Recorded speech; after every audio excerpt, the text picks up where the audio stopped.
Right, let's go way, way back. What's the backstory to Larkin Poe? Larkin Poe technically formed in 1991 when I was born.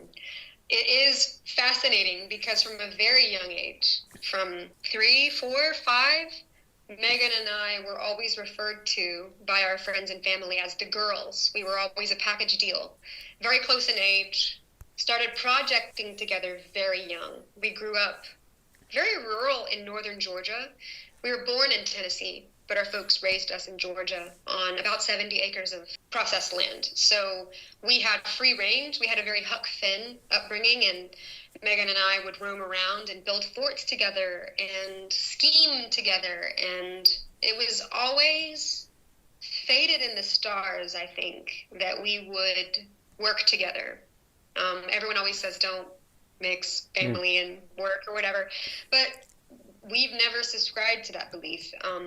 We've been willing to do the hard work to continue to evolve as sisters, and here we are in our mid-30s, really hitting our stride. We started Larkin Poe in 2010, but before that, we started in a band with our eldest sister, Jessica, called the Lovell Sisters. And having grown up as small children being raised classically, our parents put us in classical violin and piano lessons when we were 3 and 4 years old. We heard bluegrass. And that was really the pivotal time when we were 13 and 14 that we really fell in love with the idea of making music. We fell in love with improvisation and traditional American music. And from that point until now, it's just been the word go. You know, we've never slowed down. We've toured more than we've stayed home ever since 2005, which is crazy. But with the album Bloom, I think that we are just really summing it all up. Like, we've had a long career already, and I think that this record really speaks to people about who we are, where we've come from, and all the many little unique, diverse musical angles that represent who we are. You have so many styles, you can't pigeon yourself into a genre. Anyone listening to your music, how would you describe it? We describe it as roots rock and roll, which is intentionally very vague, because we want to be able to play whatever it is we want to play, and we have a lot of interests musically. You know, we've played everything from classical to bluegrass to hard rock, and we've listened to the same. You know, we love a lot of different kinds of music and enjoy being able to express those diverse parts of us. So I think it's very difficult to put Larkin Poe in a specific box, but by the same token, we can also go a lot of different places. You know, like this past year, we've played a lot of festivals. Yeah. In fact, we did all festivals, and we played in 1 week. We played a country festival, a bluegrass festival, a rock festival, and a pop festival. And how cool is that? Like, we get to experience all of those different things because we can kind of fit anywhere. Yeah. Yeah. Even from having won a Grammy as a contemporary blues artist, and then also won an award for Americana Duo of the Year, and also get nominated in the UK for International Americana Band of the Year. Like that, it is really cool to be able to kind of balance and straddle a bunch of different genre boundaries. It's really fun. Does that keep you motivated because you don't just stick to the same style all the time? You never get bored? I do think that Megan and I have, we've staved off jadedness by allowing ourselves to explore it and to make mistakes like go everywhere. Like, we don't limit ourselves. And I think because we are intentionally a band that has been built outside the music industry, I think that has allowed us a lot of creative freedom and a lot of creative leeway to keep things fresh for ourselves. You know, we don't have any classic radio hits, and so like by that nature, like we're able to do whatever we want and completely reinvent ourselves from record to record. That being said, I really do think that the last 2 records, Blood Harmony and most recently, we really feel like we're kind of catching a stride that feels really good. So it's fun to reach a point in terms of our evolution that does feel really, really good, but We'll see. We'll see. We're probably going to just like throw the baby out with the bathwater next record and just make a bluegrass record. You never know. And what's your best advice you've had in your career, and who from? Oh gosh, I mean, we have gotten a lot of good advice over the years from pretty incredible artists. Well, two things come to my mind right off, and the first one is speaking to what we were just speaking about, which was advice from Elvis Costello about not being put in a box. Yeah. And he's also an artist that has plumbed many depths musically, and has never limited himself, and has constantly been redefining and exploring. And he had suggested that was one way to kind of stay fresh and to also have a career with a lot of longevity. And so we bought into that pretty heavily, and with good reason. Follow so much.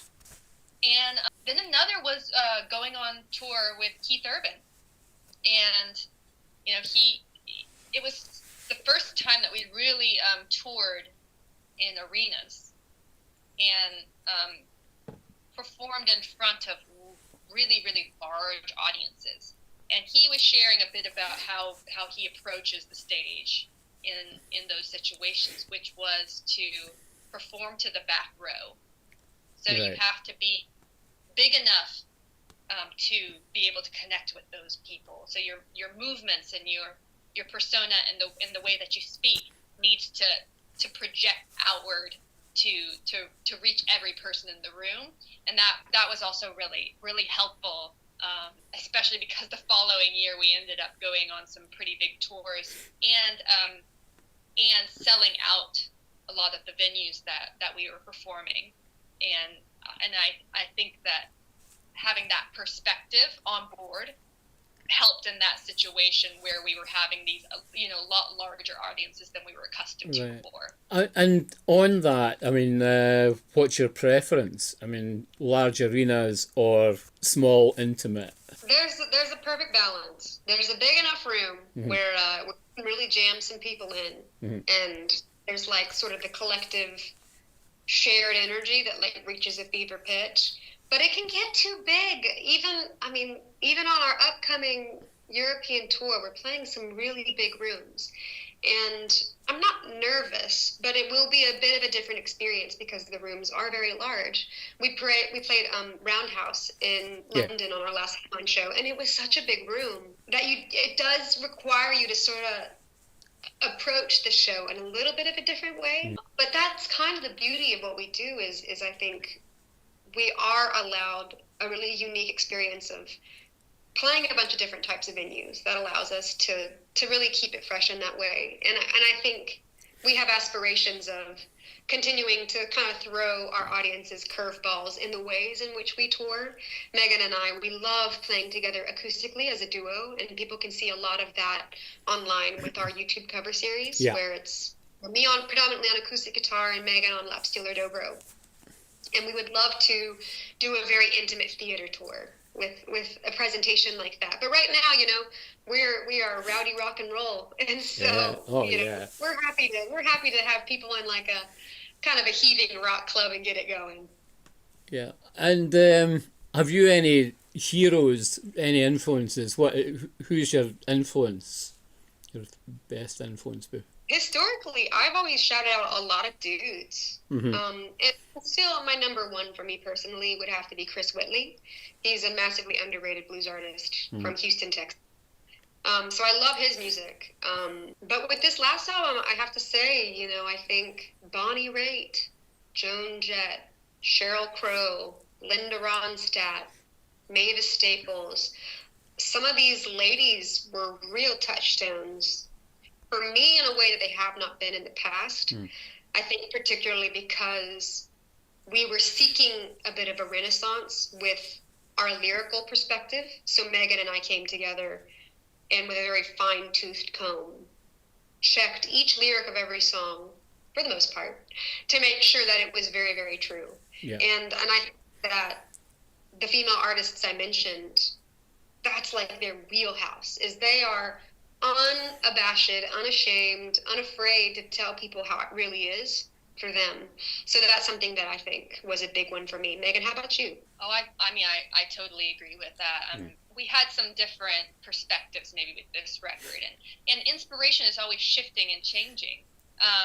But when I think about us as a whole, I mean, we are really influenced by blues music, and, you know, an artist like Son House, Skip James, Muddy Waters, huge touchstones for us. Aretha Franklin, you know, really powerful women as well, and classic rock and roll. I mean, I say that I think the 70s were the best decade for music. But also got to shout out like Black Crowes and Blackberry Smokes and Atlanta Boys. Those are some. I think you can hear a lot of the Black Crowes and Blackberry Smoke influence on this record. We're really letting our Georgianess shine through. Absolutely. Right, let's talk about the new album then, Bloom, which is absolutely wonderful. How do you beat a Grammy record? You don't seek to beat it. I think our perspective always has been just to try and create something that we like. That's all we can do, because if you're trying to create for someone else, you're probably going to mess it up. Yeah. So we've always just approached the writing and recording process as what's true to us, what's our perspective, what do we like, and hope that connects with somebody else. And if it connects with a handful of people, that's just as good as a million. You know, it's like that's the true value of music, is an individual to individual connection. So it was really an amazing experience to win the Grammy, not taking anything away from it. And we're extremely proud that Blood Harmony was able to get to that point. But to be honest, once you release a song a song and a record out into the world, it kind of ceases to become yours alone, and it becomes everyone who supports it. So there's a little bit of a disassociation at times from the success of a project, because it's not just us. It's like everybody. How do you feel once a recording's made and it is out there? Again, I think because we've been doing this for so long, we do have a really healthy relationship with letting stuff go. I mean, clearly it's such a temptation, I think, in life and in our careers to like dwell on the things that we have done, to sort of have that rumination of the past, right? But I think that's one thing I'm very grateful for in Megan's and my partnership, is that we have normalized like a moving on spirit. That we have normalized this energy of like, all right, well, hey, we did the best we could, and maybe it wasn't perfect. Maybe we could have done it better, but, you know, we did the best that we could at the time, and now we got to move on. You got to keep moving. That's the only way that I think we're able to continue to experience life to the fullest, is by choosing as best we can to exist in the present. Yeah, that seems to be coming through in the new album. Talk about the production. How long did it take? Was it all off the floor or what? We did set aside some time to make the record. In years past, we have toured a lot, and sometimes the records would get slotted into little places here and there when we could make them, and it had to be really quick and get it done and get back out on the road. So this time we had the luxury of time. And we said, oh, you know, we're going to just relax and take our time and in the recording process. And we wrote for a period of time, and, you know, after you've been writing for a while, you sort of get a sense for maybe you're done, you know, maybe you've got enough to work with to go ahead and get in the studio. So we went in day one. From day 1 to 26, we worked straight through, not a single day off. We were having fun, and then at some point, it was like, we're so close to the end, now we just got to just go for it. We didn't break. We worked through. Yeah, but really, I mean, we started writing towards the end of December of last year, and then and we had like a mastered project by end of March, beginning of April. Right. So it's still very, very new, and it's really exciting to finally hear a lot of these songs like trickling out into the world, and to begin to people's reactions. And a songwriting process. I mean, this album in particular, I've been listening to the lyrics, and the songwriting is absolutely fantastic.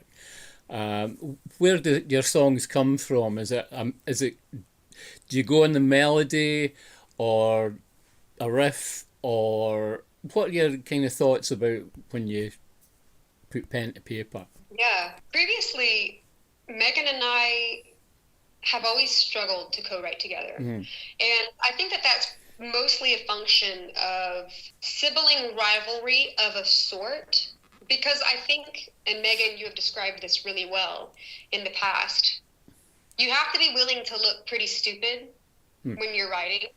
You have to be very vulnerable and willing to throw out a lyrical idea that isn't fully formed, or to make a suggestion that truly might just be awful. And so I think that while there has always inherently been a lot of trust in our relationship, for some reason that was like a bridge too far for us in years past to really get into the nitty-gritty of writing. And also I think because there was like maybe one or two false starts that Megan and I had of trying to write together, and we were more inexperienced as writers, and so we didn't have as much skill, and so it didn't go very good, and we got demoralized, and we didn't want to hang our hat on those experiences. But I think with Bloom, and from the first day of writing that we scheduled, we walked in, and within an hour and a half we had written Bloom again. And so for whatever reason, I think like fates shifted, and we were able to access this new collaboration that we've never been able to access before. And we did it for every song on the record, you know, and even more than that too, you know, we were able to not only like reinvent our sister relationship, but then as a trio, introducing our co-producer and my husband, Tyler Bryant, we then wrote a lot of songs together, all three of us. So because there's such a closeness in all of our relationships, I think we were able to have some very honest conversations. We all committed to like really go in there together and wanted to share something new of ourselves with our listeners. And the process with writing with just the two of us is different than the process of writing with Tyler. But a lot of these songs started with us. Normally in the morning, I would come in and we would sit around the kitchen table and have a cup of coffee and just talk about like things that we were feeling or thinking about, or maybe somebody would share like, oh, I listened to this guitar riff and this is really, really cool. What do you guys think about it? And we would just talk about it. And then at some point somebody would say something, a little line or something. We'd be like, okay, there we go. And we would go down the stairs into the studio, and Tyler and I would start riffing on a guitar riff or something, and then Rebecca would start singing, and it kind of like a lot of the songs became that way. Right. Well, talk about some of the songs. What about Mockingbird? Where did that come from? I'm really proud of Mockingbird. I think that Mockingbird is a very well constructed song, and my husband and I, we went through some hardship a couple of years ago, and through that experience he ended up getting a mockingbird tattoo on his arm.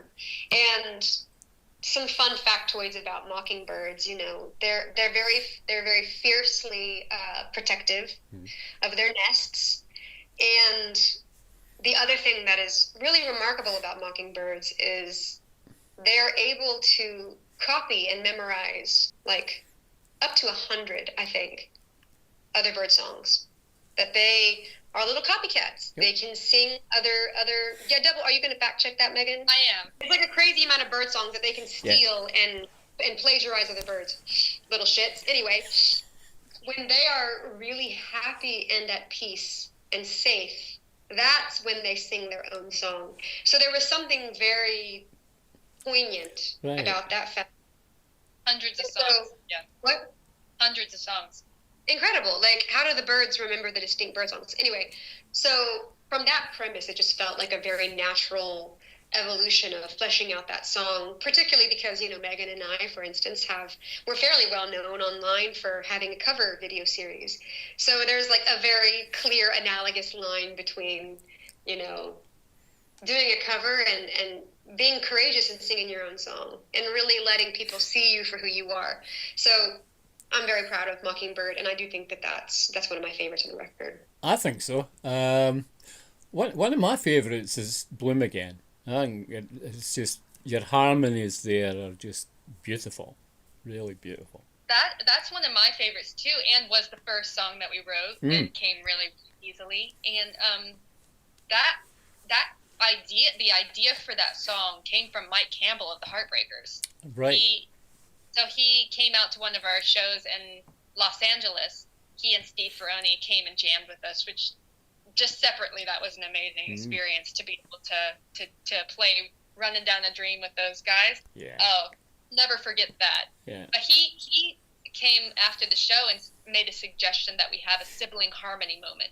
He felt like our show was missing that very special moment. Right. And he had suggested that we write a song in the style of the Everly Brothers. So when we sat down to write the first time, we were like, let's take it from Mike Campbell and let's chase down this idea. And it was really easy for us to kind of channel the Everly Brothers, because we have covered a few songs from them before. And I think once you crawl inside someone else's work, you kind of gain an appreciation and a like understanding of them in a way. So I think we were able to kind of like pluck that from the air. And where did the original idea for the song come from? I think we were kind of talking about relationships and specifically romantic relationships and how they can ebb and flow, and at times it feels very cyclical. Like you'll go through some of your same arguments over and over and over again, and that can feel really frustrating, especially because we're both married, and we've both now been married for quite some time, and you start to notice what the pitfalls of relationship can be, and it's hard to maintain that faith that you're gonna bloom again, but it's very valuable also to hold the faith that in a relationship, because relationships deepen. Yes. And you'll rise above again. It's like you just kind of have to like hold that hope in your head. And do you think you've got the balance right between that relationship and you being on stage? Or yeah, we're fortunate as well, I think, to be married to gentlemen who are also in the music industry as well. You know, it's funny that I ended up marrying a frontman of a band, because it's a lot of spicy energy between the two of us. But Megan's husband is also a touring musician, so there is a lot of shared experience between us and our significant others. So there's a lot of empathy and understanding, and a very like practical, real world understanding of what we're all doing. I think oftentimes there is a temptation to view touring as like a very glamorous thing, and very rarely is it actually glamorous. Like it's actually a lot of brushing your teeth in like a dirty, gross bathroom, and like wearing shower shoes in like weird, crazy showers. Why are there so many weird showers in venues? No idea. Oh my God. Especially across rural America and rural Europe, you run into some of the weirdest stuff. But by the same token, like, we're able to have a lot of understanding, and that has, I think, been able to facilitate us successfully, you know, being in our marriages and having a deep commitment to who we are as Larkin Poe. Like, Larkin Poe is our legacy. It's our baby. Yeah. And I just have to tip my hat to our dudes, because I can't imagine it would be easy to also hold space for Rebecca and I's relationship, because it's very clearly it's a very powerful thing in any room, and it's kind of it's at times slightly dysfunctional, because we're kind of everything to each other, you know. Yeah. And what about Easy Love Part 1 and 2? Where did that come from? You're rocking out in Part 1, and Part 2 is just, where did that come from? Oh, you're muted that. Oh, yeah. Or Rebecca? Oh, girl, she did the Zoom thing. And I were talking about that, actually, that it's kind of funny that for many, many years, Larkin Poe has not had any love songs. We never sang love songs. No. Never written love songs. But I really did want to write a love song for my husband, and I was just inspired one day. I've been listening to a lot of J.J. Cale, and he does. I feel like the chorus of this song is like very J.J. Cale inspired. Yeah. And I just wanted to write like a feel-good little bop about falling in love with my husband, because we did have a really cool way of coming into each other's lives. We were introduced by a mutual friend in the music industry, and Right.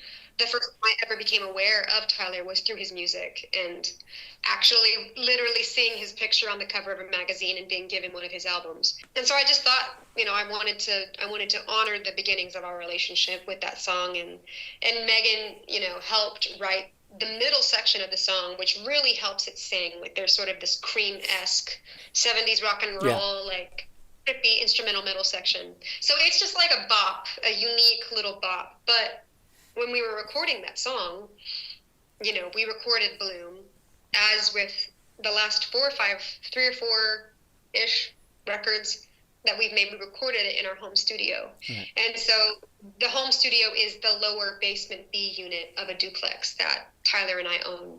And we were downstairs recording Easy Love Part 1 in the day, and after we finished recording for the day, Tyler and I were upstairs making dinner, and we were singing Easy Love Part 1, because it's like it gets stuck in your head because you're working on it for so many hours of the day. And so somewhat accidentally, the song just kind of evolved into, we kept singing Easy Love, but like the music changed, and then we pulled out an acoustic guitar, and we were kind of messing around with it, and we showed it to Megan the next day, if I remember correctly, and we were like, oh, well, this is like a really pretty song, because we have a song, a ballad called Might As Well Be Me that we've sung for many years, which we love, but we kind of wanted like a newer version to keep things fresh in our live show. Yeah. And so we thought like, oh, I think the music is perfect. Like, let's change these lyrics, because there's no way we can have 2 easy loves. Like, it's just overkill. And so then we proceeded to rack our brains to try and beat Easy Love lyrics. And we couldn't. And so then we were like, well, do we just go with the creative powers that be that inspired Easy Love Part 1 and Part 2? And we were like, why not? Like, the Black Crowes would probably do it. They would have a Part 1 and a Part 2. Like, why not Larkin Poe? Let's do it. And we did, and I'm really glad in hindsight that we did, because it actually does make a lot of sense. Both of the songs are sort of on a continuum, like Easy Love Part 1 is about the very beginning of a relationship, and like sort of it's a little tiny bit surface, but then Easy Love Part 2 is written about, the relationship that he and I now share, almost 10 years down the road, and how it has evolved and deepened, and it's a lot sweeter, So it's cool that they're both on the record. You talk about earworms, a little bit has to be an earworm. It's just got to be. Before, the last time we talked was about information. You said Tom Petty said, "Don't bore us, get to the chorus." I think that's the kind of you've got it there. Thank you. I love a good pop song structure. It's like love roots music. Yeah. Love blues music.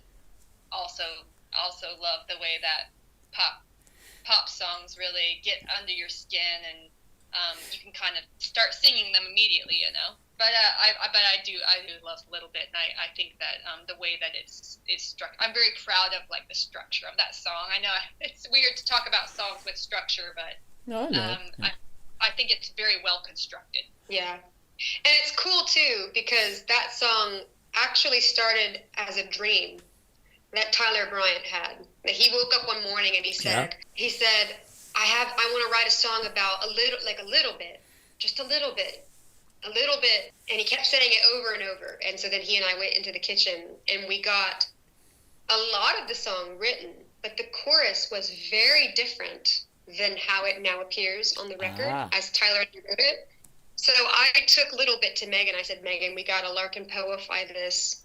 I think that this is such an incredible song. And we didn't have the riff, and a lot of the music didn't exist, but the melody of the verse and the chorus was sort of fleshed out. Right. And so Megan and I came together and totally reinvented the chorus. Like, we kept the first quarter of the chorus and then wrote a new back half. And we labored over those lyrics. Like, do you remember how long we took? No, because we were wondering, at first it was more of like a general little bit. And we wanted to make it very specifically about comments that we've gotten where people would say, oh, you'll be happy if you can just start playing arenas, or oh, if you could just have your hit song, then you'd be a household name. And meanwhile, we're thinking we really like where we are actually. Like we don't feel the need to be a household name. We like the fact that we can run our own label and make our own decisions, and we don't need to ask a committee of people what we can and can't do. And it's like sometimes the bigger you get, you do have to make sacrifices. You can't do everything at that point in time, and you have to let some things go. And we really enjoy being like meticulously involved in every aspect of what we do. It's like it keeps us engaged and fulfilled, and we really appreciate every win. And we don't really want to give that up, and don't understand why we would need to want to give that up. And so Little Bit is what became a very specific song about comments that people had made to us and the response that we have. Yeah. And what do you see as a theme in the album? Is there a message? I don't know how people will receive it, and I'm very excited to hear what it means to people, because that is the beauty of creative works, is that we have an idea of what it means, and we know what it means to us, but how that is received and then interpreted by listeners, it's very exciting. Especially because the record still isn't out yet, like I can't wait to hear what it means to people, and to be able to have conversations in the very near future with folks for whom the record is important. But for Megan and myself, I do think that Bloom really represents like a pretty accurate snapshot of where we are right now. And I think more so than any point in our lives up to this date, I think in our relationship, in our lives, there is more and more peace. And I think that peace can be, it's very hard won to actually have more moments of acceptance than resistance. It's very confusing to be alive. I think everyone can relate with like the roller coaster that is the emotional experience of life, and it's hard to like keep our priorities in line and like feel fulfilled and not be bored, not feel like I'm too fat, I'm too this, I'm too that, I'm not successful enough, I'm not, all this constant like noise that is coming internally and externally. And I think that through these songs, like we really worked out some shit together. I believe that. I know that to be true because I feel differently after having made this record. And I feel differently after having like actually like giving interviews. I think to someone like yourself who's asking really great questions, like it becomes more and more clear what this record represents for us, and it can make me cry. Like it's very meaningful, and cannot wait to share it in its entirety with everybody, and can't wait to play it on the road live. It's gonna be a magical 2025. Excellent. I believe it. Fantastic. Thank you for the time. Are you going to come out to one of the shows next fall? October, yeah. This October. Should come to Glasgow. Make sure you come back so we can shake your hand and say hey. Absolutely. But what about next year? Can you play Edinburgh next year? We would love to. That's the balance, is that, we've been touring for so many years that it is kind of hard to go out and be gone for months at a time. Yeah. And such a big world, but we really do. We want to play. I would love to come and play Edinburgh. We never have. I know. Crazy. We haven't in many years though. Have we played it once? Yeah. Many years ago. Yeah. But it's been years for sure. Yeah. I don't have a distinct memory. I have to look back up where we played. Yeah. Well, we'll have to get you in the Edinburgh Blues Club, because we would love that. Yeah. Yeah. Well, hey, thank you so much for the time today. This was super blast. Thank you. It's been my blast. I hope you got on very well with this album. I think it's absolutely brilliant. I mean, I said that about last one and the year before, but this is certainly, as you say, evolving, and it's got the Larkin Poe sound, and it's just, I love it. Thank you so much. Oh, that's meaningful.